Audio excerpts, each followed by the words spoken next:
এইভাবে হাঁটতে থাকতে ভালো লাগছে বলে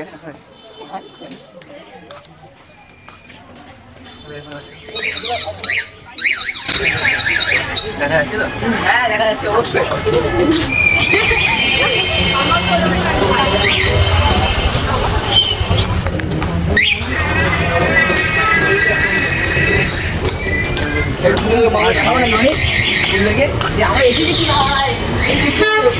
আমি 2 ঘন্টা লাইন দেবো তাও ভালো, কিন্তু দেখেই যাবো, আমি এই যাবো, দেখেই যাবো। এই 4 কিলোমিটার কেমন আছে আমার অবস্থা কেন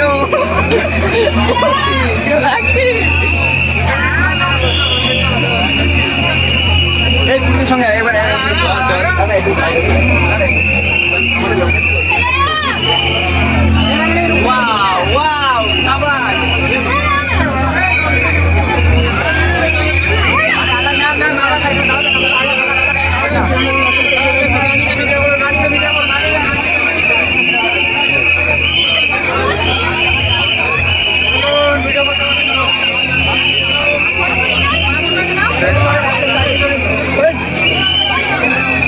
মেন প্যান্ডেল ঘোরার পর আমরা চলে এসেছিলাম একটা 2 নম্বর জায়গায়, ঠিক আছে, মানে 2 নম্বর প্লেসে, যেখানে মানে তোমার হচ্ছে কী বলে চট আর প্লাস্টিক দিয়ে একটা মানে খুবই সুন্দর একটা স্টেজ বানিয়েছিল, মানে যেখানে ঠাকুরের প্যান্ডেল বানিয়েছিল। তো আমরা মেন যে মানে কলকাতা যেটা ভাইরাল ওইটাতে ঘুরে এসেছি। সত্যি বলতে কি অতটা ভালো লাগেনি, কারণ কি আমি সামনে দেখেছিলাম, অতটা ইন্টারেস্টিং নয় যতটা অনলাইনে দেখায়। সো আমরা ওটাকে বাদ দাও, ওটা দেখার পর আমরা প্রায় চলে এসেছি 2 নম্বর একটাতে। আর তোমরা এখানে দেখতে পাচ্ছ চারিদিকে পুরো বোতল আছে আর প্লাস্টিকের জিনিসপত্র আছে, আর সেরকম কিছু একটা নেই, কিন্তু এখানে দুর্গা প্রতিমাটা খুব ভালো হয়েছে, যেটা খুব দেখার মতনই। আর আমরা কিছুক্ষণ ওয়েট করবো না, কারণ কি অন্যগুলো আমার যেতে হবে। তো চলো আগেটা যাওয়া যাক, চলো। আর আমরা বেরিয়ে পড়েছি সন্তোষ মিত্র স্কোয়ারে যাওয়ার জন্য, কারণ কি আমরা এখানে লোকালগুলো দেখবো না বলছিলাম। তো আমরা ওখান থেকে দমদম চত্বর থেকে বেরিয়ে এবার আমরা সন্তোষ মিত্র স্কোয়ারের দিকে যাচ্ছি। আর তোমরা দেখতে পাচ্ছ পুরো ঘাম হয়ে গেছি, আর আমার ভাইয়ের পাশে আমার ভাই আছে, আর পুরো বাস একদম লোডেড, আর এখানে দাঁড়িয়েই আছে, কী বলবো। দাঁড়িয়ে অবশেষে আমরা চলে এসেছিলাম আইফেল টাওয়ারের কাছে, মানে বুঝতে পারছি ওয়াচ অফ টাওয়ার আমাদের যেটা তোমার হচ্ছে সন্তোষ মিত্র স্কোয়ারের পিছনে মানে বাইরেই আছে। তো এখানে আশপাশে তোমরা অবশ্য দেখতে পাচ্ছ, মানে দোকানদারি তো আছেই এখানে অবশ্যই। তো আমরা কিছুক্ষণ ওখানে রেস্ট করেছিলাম, মানে ওই ওয়াচটার সামনে, ঠিক আছে। তো আমরা কিছু খেয়ে দিয়ে নিলাম এখান থেকে, এবার ক্রস ওভার দিয়ে ওই পাশে যেতে হবে যেহেতু। তো চলো আমরা বেশিক্ষণ ওয়েট করবো না, আর বেশিক্ষণ আমি এখানে দাঁড়াতে পারবো না, কারণ কি আমার সাথে অনেক লোকও আছে, মানে 4-5 জন আছে। তো চলো ক্লকটারের সাথেই আমরা এখানকার উইকটাকে এনজয় করি। আর ততক্ষণে চলো আমরা সন্তোষ মিত্র স্কোয়ারে গিয়ে দেখা হচ্ছে। জোয়ার পার করে আমরা চলে এসেছিলাম সন্তোষ মিত্র সাইডে, মানে যেখান থেকে আমরা যেতে হবে। আর আমরা ফার্স্ট গেটে পৌঁছে গেছি অলরেডি, মানে যেটা সন্তোষ মিত্র যাওয়ার জন্য ফার্স্ট এখানে তোমরা দেখতে পাচ্ছ দোকানদারটি, মানে আর কী বলবো, জাস্ট মানে কারোর জন্য সুখ তো কারোর জন্য মানে ইনকামের রাস্তা এটা। যাই হোক, তো চলো আমরা নেক্সট গেটের দিকে চলে এসেছি প্রায়। আর এই নেক্সট গেটের কাছাকাছি না একটা জিনিস আছে, দেখো এখানে তুমি দেখতে পাচ্ছ রাম মন্দির। তারপর রাম মন্দিরের সাইডে একটা জিনিস আছে, তাও দেখাচ্ছে এক্ষুনি, তারা ওয়েট অ্যান্ড ওয়াচ। ওই দেখো দেখতে পাচ্ছ, এখানে যারা ফুটবল প্রেমী তারা একমাত্র জানে এটা কে। এর নাম হচ্ছে ম্যারাডোনা, যে ওয়ার্ল্ড কাপ নিয়ে হাতে বসে আছে, দাঁড়িয়ে আছে অ্যাকচুয়ালি। আর এটা হচ্ছে যাই না কে সিঙ্গার অ্যাকচুয়ালি, মানে এটা হচ্ছে ডার্ক সিঙ্গেল, মানে যে সিঙ্গেল না সিঙ্গার।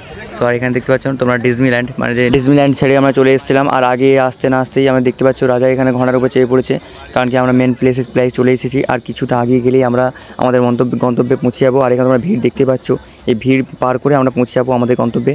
তো চলো আমাদের গন্তব্যে পৌঁছানোর সময় আমরা তোমাদের সঙ্গে দেখা করছি। তো চলো আগে যাবে। আর ফাইনালি আমরা চলে এসেছিলাম আমাদের গন্তব্যে, মানে সন্তোষ মিত্র স্কোয়ারে চলে এসেছিলাম মেন ক্লাবে। আর তোমরা দেখতে পাচ্ছ এখানকার ডিজাইন, আর মানে এই স্টেজটাকে এত সুন্দর বানিয়েছিল কিছু বলার নেই। আর এখানে একটা নেতা এসেছিলো, অ্যাকচুয়ালি আমি বলতে পারছি না যে অ্যাকচুয়ালি ওর নাম কী বা কী। ও সাইডে বসে আছে, আমি তাদেরকে দেখেছিলাম, 2বার দেখেছিলাম, তার বেশি দেখিনি। আর তোমরা দেখতে পাচ্ছ খুবই সুন্দর বানিয়েছে, এতটা সুন্দর। আর আমি ভিতরের ঠাকুরটা দেখে জাস্ট আমার একদম চোখ দাঁড়িয়ে গেছে, কিচ্ছু বলার না, জাস্ট কিছু বলার না। তো চলো বাইরে থেকে বা ভিতরে যাওয়া যাক, তারপরে দেখাচ্ছি বলছি। ফাইনালি আমরা গেট পর্যন্ত পৌঁছে গেছি। আর তোমরা দেখতে পাচ্ছ অন্ধকারের পুরো ডাইরেক্ট একটা লাইটিং চলে এলো। আর এখানে দেখতে পাচ্ছ ঝুমুটে এত সুন্দর বানিয়েছে, কিছু বলার নেই, জাস্ট কিছু বলার নেই। মানে ভিতরের ডিজাইন বাইরের ডিজাইন এত সুন্দর বানিয়েছে। আর সব থেকে যদি কোনো কিছু বানিয়ে থাকে সব থেকে ডেঞ্জার, সেটা হচ্ছে এই ঠাকুরের মূর্তিটা। মানে এত সুন্দর বানিয়েছে মায়ের প্রতিমাটাকে, তুমি জাস্ট রিয়েলিটিতে যদি সামনের দিকে দেখো না, তুমি মনে হয় সারাদিন বসে থাকলেও মানে তোমার চোখে বোর হবে না যে জিনিসটা আমি দেখছি। মানে এতটাই সুন্দর, এতটাই ডিজাইন। আর উপরে তোমরা দেখতে পাচ্ছ যে পুরোটা ডেকোরেশন ভিতরে কত সুন্দর বানিয়েছে। আর এখান থেকে আমি তোমাকে ক্লোজ করেও দেখিয়ে দিচ্ছি যে কতটা সুন্দর। আমার ফোন কিন্তু এতটা ভালো নয়, বা ক্যামেরা এতটা কোয়ালিটি ভালো নেই যে তোমাদেরকে পুরোপুরি আমি দেখাতে পারবো, কিন্তু যতটা চেষ্টা করছি ক্যামেরার অ্যাঙ্গেল থেকে তোমাকে ভালো দেখানোর চেষ্টা করছি তোমাদেরকে। কারণ কি আমি এইভাবে ব্লগিং বানানোর কারণ কারণ হচ্ছে আমি পুরো ডাইরেক্টটা দেখাচ্ছি, মানে কোনটা রিয়েলিটি। ওকে, আমি এরকম থিম করে দেখাই না সিনেমাটা যে এটা ভালো ওটা খারাপ, এটা ভালো ওটা খারাপ। যেটা খারাপ সেটা খারাপ, যেটা ভালো সেটা ভালো। তোমরা দেখতে পাচ্ছ অলরেডি এই অবস্থা। তো চলো আমরা এখান থেকে বেরিয়ে যাচ্ছি, সিকিউরিটি এখানে দাঁড়াতে দিচ্ছে না। তো বাই। ফাইনালি আজকে আমি ঠাকুর দেখার পর আর বন্ধুবার থেকে বাড়ি যাচ্ছি।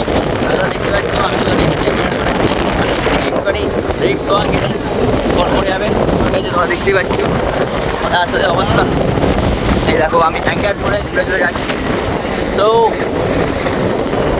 চলো, ঠাকুর তো আমি বেশি দেখতে পাইনি সত্যি কথা বলতে, দুটো দেখেছি পুরো কলকাতায়। আর বাড়ি চলে এসেছিলাম, মানে বাড়িতে যাইনি, মানে রাত 12:30 বেজে গেছিলো, তাই বন্ধু বাড়ি চলে গেছিলাম ওখান থেকে এখন ফিরছি। তো চলো তোমাদেরকে আমি আগে ওটাকে বলে দেবো যে কেমন আর आसपास का नज़ारा। আমি একসাথে কিন্তু ফোন ধরে আছি বিকজ লেফট হ্যান্ডের। তো চলো সামনে গাছপালা আসছে, আমি সবটা বন্ধ করছি আর চলো।